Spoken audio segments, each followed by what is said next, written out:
오경 둘러보기 네 번째 이야기. 오경이 알려진 시기는 19세기 말 독일 주석가 율리우스 벨 하우젠을 통해 널리 알려지게 되었습니다.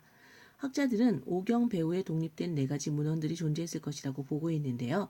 여러 학자들이 오경서를 넘어 육경서를 주장합니다. 여호수아기가 포함한 육경서를 주장합니다. 왜냐하면 여호수아기가 땅의 정복에 대한 이야기로 창세기 이후 땅에 대한 약속의 성취로 보았기 때문입니다. 그러나 토라의 논리로 보면 약속의 성취를 진술한 것이 아니라 오경의 이야기들과 법들을 규합하려고 했다는 것이죠. 따라서 이 원칙이 오경의 일관성을 부여하고 있습니다. 문헌 가설을 살펴보면 네 가지 문헌들이 나오는데 그 오래된 문헌으로 나뉜 야훼계, 엘로힘계, 제2와 2로 표시하고요. 순수 율법적 문헌으로 사제계 P, 신명기계 D로 나누어져 있는데요.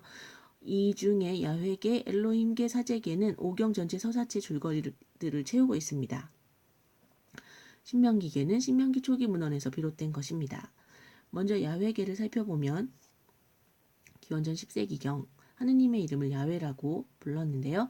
이스라엘 백성의 역사 서술을 볼 수 있습니다. 인간 창조, 모세 죽음, 또 땅의 정복에 대한 이야기를 하고 있습니다. 핵심 본문은 아브라함의 소명 이야기로서 창세기 12장 1절에서 3절까지의 이야기인데요.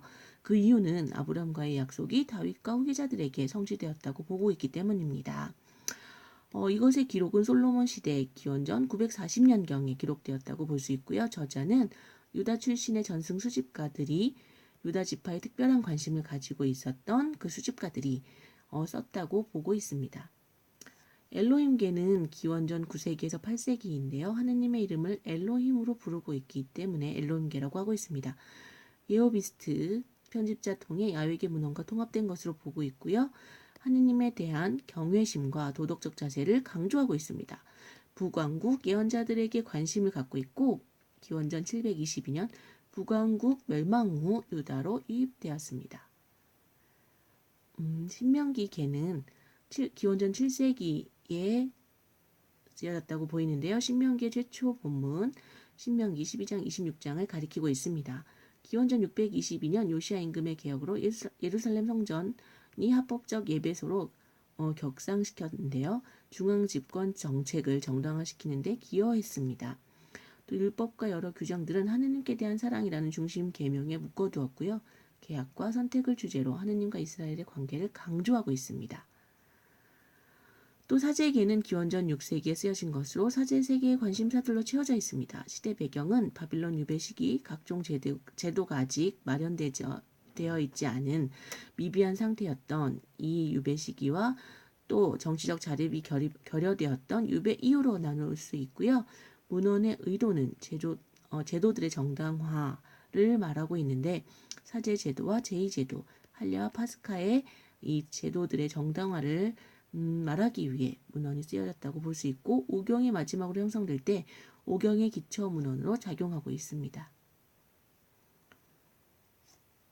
문헌 가설에 대한 1975년 이후 제기된 의견들을 살펴보면 첫 번째 의견은 야훼계와 엘로힘계의 문헌이 기록 연대에 문제 제기가 되었는데요. 기원전 10세기 이래 서사체 줄거리가 전해 내려왔다는 사실 확인이 어렵기 때문입니다. 상당수의 본문들이 유사성을 지니고 있는데 신명기 문체와 신학들이 그 본문들이 유사성을 가지고 있습니다. 따라서 야훼기계 저자가 신명기계의 한 구성원일 것이다 라고 보고 있고요. 두 번째 의견은 문헌 가설을 무조건 포기할 것을 권장하고 있는데요. 오경의 서사체 전승들과 법률 전승들은 자립성을 지닌다라고 생각하고 있는데 오경 전승 전체와 무관하게 독립된 전승들로 전래되었기 때문입니다.